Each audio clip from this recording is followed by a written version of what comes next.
नमस्कार दोस्तों, मैं हूं हरीश। इनसाइड थिंग में आप लोगों का स्वागत है। आज हम बात करेंगे आज तक दुनिया में सबसे बड़ी जो नुकसान हुआ है वो क्या हुआ है। चलिए पता करते हैं। आज तक जो सबसे बड़ी नुकसान हुआ है वो है नालंदा यूनिवर्सिटी, जो कि भारत के बिहार राज्य में स्थित है। क्या आप सोच में पड़ गए कि एक यूनिवर्सिटी के नुकसान होने से दुनिया का सबसे बड़ा नुकसान कैसे हो सकता है? तो आपका सोचना चाहिए, लेकिन यहाँ पर कुछ ऐसा नुकसान हुआ है जिसकी भरपाई शायद ही हम कर पाएंगे, इसलिए ये दुनिया का सबसे बड़ा नुकसान हो सकता है। आप ये वीडियो को अंत तक देखिए, आपको यकीन आ जाएगा। सबसे पहले जानते हैं कि ये यूनिवर्सिटी का नाम नालंदा क्यों रखा गया।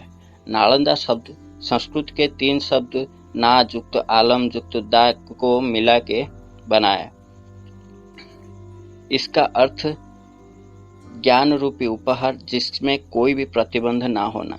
नालंदा की स्थापना का उद्देश्य ध्यान और आध्यात्म के लिए इसे बनाया गया था। ऐसा भी कहा जाता है कि गौतम बुद्ध ने कई बार यहाँ की यात्रा की और यहाँ रुके भी। इस यूनिवर्सिटी का स्थापना 5वीं शताब्दी में राजा कुमारगुप्त ने की थी।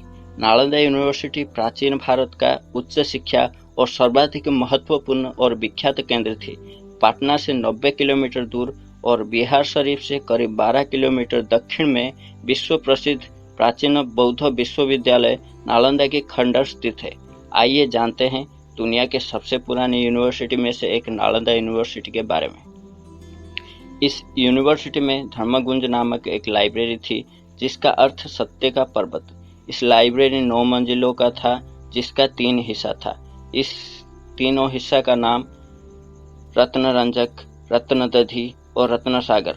इस यूनिवर्सिटी में हजारों किताबों के साथ 90 लाख पांडुलिपियां रखा गया था। 1193 में बख्तियार खिलजी आक्रमण करके यहाँ पर आग लगा दी थी, जिसे बुझाने में 3 महीनों का वक्त लगा था और बहुत सारे बौद्ध भिक्षुक और सारे अध्यापकों को उसने मार दिया था। तक्षशिला के बाद नालंदा दुनिया की दूसरी सबसे पुरानी यूनिवर्सिटी माना जाता है। ये 800 साल तक अस्तित्व में रही। तक्षशिला पहला, नालंदा दूसरा। इसका मतलब भारत में दोनों यूनिवर्सिटी था, जो कि दुनिया की सबसे पुरानी यूनिवर्सिटी। लेकिन आज टॉप 100 में भारत का नाम नहीं आता है। यहाँ पर विद्यार्थियों का चयन योग्यता के आधार पर होता था और यहाँ पर शिक्षा निःशुल्क दी जाती थी, साथ उनका रहना और खाना भी पूरी तरह से निःशुल्क। यूनिवर्सिटी में 10,000 से ज़्यादा विद्यार्थी और 2,000 से ज़्यादा अध्यापक थे, मतलब 5 विद्यार्थियों के ऊपर 1 अध्यापक। ये सोचने वाली बात है। ये 1500 साल पहले की बात है, जब शिक्षा को इतना महत्व दी जाती थी, मतलब बिना कोई फीस में पढ़ाया जाता था, साथ में रहना खाना भी पूरी तरह से निःशुल्क। लेकिन आज के डेट में माता पिता का हालत फीस भरते भरते खराब हो जाता है और एक एक टीचर 100 बच्चे को पढ़ाते हैं।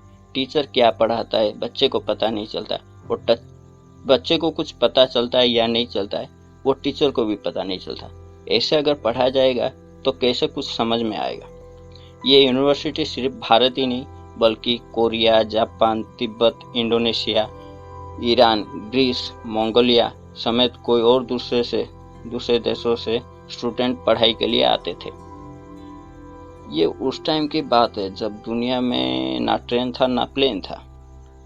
जो सबसे तेज था वो था घोड़ा, नहीं तो हवा के मुताबिक चलने वाला नाव। मान लो कि कोई पढ़ाई के लिए हिमालय पार करके आता है, नहीं तो फिर 2000-4000 किलोमीटर नाव में अगर आता है महीनों लगाकर, तो सोच लो उनको पढ़ाई में कितनी दिलचस्पी होगा। उस दौर में यहाँ पर literature, astrology, psychology, law, astronomy, science, warfare, इतिहास, मैथ, आर्किटेक्चर, भाषा विज्ञान, इकोनॉमिक्स, मेडिसिन समेत कोई और विषय में पढ़ाया जाता था। इसका मतलब आज के डेट में जितना सब्जेक्ट पढ़ाया जाता है उसी टाइम पे भी उतना सब्जेक्ट पढ़ाया जाता था। इसका मतलब उसी टाइम पे भारत इतना आगे था। मुझे तो लगता है उसी टाइम पे हम लोगों का हालत बेहतर था। आज के डेट में इतना बेहतर नहीं। आज हमारा हालत बहुत खराब है। ये लोग जैसे कि अंग्रेज और बख्तियार खिलजी जैसे लोग यहाँ पर आके लूट मार करके धीरे धीरे करते ये देश को इसी हालत में लेके आ गए। नालंदा यूनिवर्सिटी का इतिहास चीन के हैंगसंग और इत्संग ने खोजा था। ये दोनों 7वीं शताब्दी में भारत आए थे। इन दोनों ने इसे दुनिया की सबसे बड़ी यूनिवर्सिटी बताया था। अच्छा, इसका मतलब ये दोनों पढ़ाई के लिए यहाँ पे आए थे और ये दोनों ने कहा था इसे दुनिया की सबसे बड़ी यूनिवर्सिटी।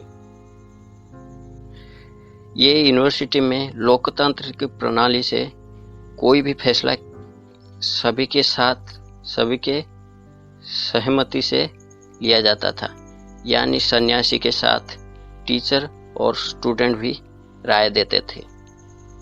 ये भी एक कमाल का सोच है। मान लो कि स्टूडेंट, टीचर और साथ में वहाँ पे सन्यासी, जो कि इस टाइप के लोग हैं, तप करने वाले हैं, उस टाइम के लोग जब तप करने वाले, मतलब वो यूनिवर्सिटी में जितने भी लोग थे सबके राय लिया जाता था। ये ना मतलब नियम बनाने का सबसे बेहतरीन तरीका है। नियम बनाने वाला और जिसके लिए नियम बनाया जाता है सबको साथ में लेके किया जाएगा ना, तो उसी टाइम पे सारे के सारे हमारे लिए क्या नियम बना हुआ है वो तुरंत ये अपने हिसाब से मान जाएंगे और उसी टाइप की गलती नहीं करेंगे। चलो, मैं क्यों इसको दुनिया का सबसे बड़ा नुकसान बोलता हूँ ये मैं आपको बताता हूँ। ये इसीलिए सबसे बड़ा नुकसान है क्योंकि दुनिया का हिस्ट्री जो है ना 2000 साल या तो 2-3 हज़ार साल का हिस्ट्री है सबके पास, लेकिन भारत का जो हिस्ट्री है ना वो 5 से 7 हज़ार साल पुराना है।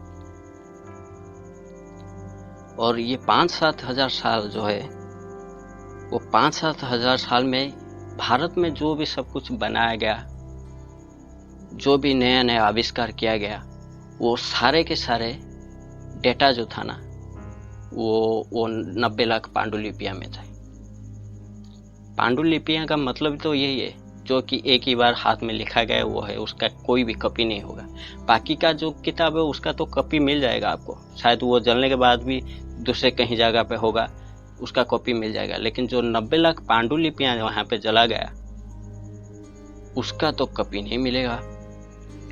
और वही था जो कि सबसे बड़ा नुकसान, क्योंकि भारत में आज भी देखा जाए तो बहुत सारे ऐसा चीज़ है, बहुत सारे ऐसा देखने को मिलता है जिसके बारे में साइंटिस्ट लोग भी परेशान हो जाते हैं कि ये बना तो कैसे बना, इसको कौन बनाए, उसका कोई भी तोड़ नहीं निकाल पाते। आज की डेट में भी साइंटिस्ट को पता नहीं चलता।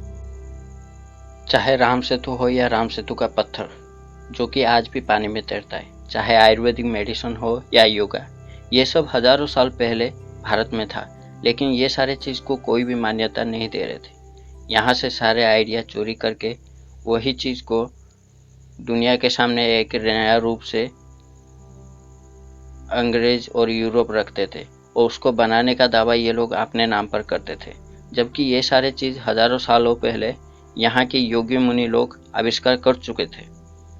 आपको एक छोटी सी बात बताऊं, आज भी अगर आप गूगल में जाकर सर्च करोगे दुनिया का सबसे पुराना यूनिवर्सिटी, तो आपको नालंदा या तक्षशिला नहीं मिलेगा, आपको मिलेगा ऑक्सफोर्ड यूनिवर्सिटी, जो कि 1096 में बना हुआ था। क्योंकि भारत की कोई भी चीज़ को ये लोग कभी भी मान्यता नहीं थी। जब अंग्रेज भारत में आए थे उस वक्त भारत में 7,32,000 गुरुकुल था और ये उस वक्त भारत का लिटरेचर 95% था, जबकि उस वक्त दुनिया के बहुत सारे कंट्री जिसको स्कूल का मतलब तक मालूम नहीं था। अंग्रेज यहाँ पे आकर यहाँ के सारे गुरुकुल को तोड़ दिए और बहुत सारे गुरुकुल को स्कूल में कन्वर्ट कर दिए। भारत सिर्फ सोने का चिड़िया नहीं था, भारत ज्ञान का भंडार भी था, लेकिन ये लोग यहाँ के दौलत और ज्ञान दोनों को चोरी करके लेके गए और बाकी जो कुछ बचा था वो सारी चीज़ को जला के तबाह करके चले गए। अगर मान लो बख्तियार खिलजी ने उस वक्त नालंदा यूनिवर्सिटी को नहीं जलाया होता तो ये दुनिया का कितना काम आता। भारत का हर वो विषय जिसके बारे में साइंटिस्ट लोग नहीं सुलझा पाते हैं उसका सारे जानकारी नालंदा की वो 90 लाख पांडुलिपियां में थी। कोई भी ठीक से अंदाज़ा नहीं लगा सकता है कि यहाँ पे कितना बड़ा नुकसान हुआ। वो बहुत सारे विषय के बारे में है। वो औषध हो सकता है, जितने सब्जेक्ट पढ़ाया था वो सारे सब्जेक्ट के ऊपर बहुत सारा काम हुआ था, वो सारे के सारे जल कर राख हो गया। इसीलिए मेरे हिसाब से ये दुनिया का सबसे बड़ा नुकसान है। बाकी आपको कैसा लगता है कमेंट कीजिए। अगर वीडियो पसंद आया लाइक कीजिए, शेयर कीजिए और प्लीज़ सब्सक्राइब कीजिए।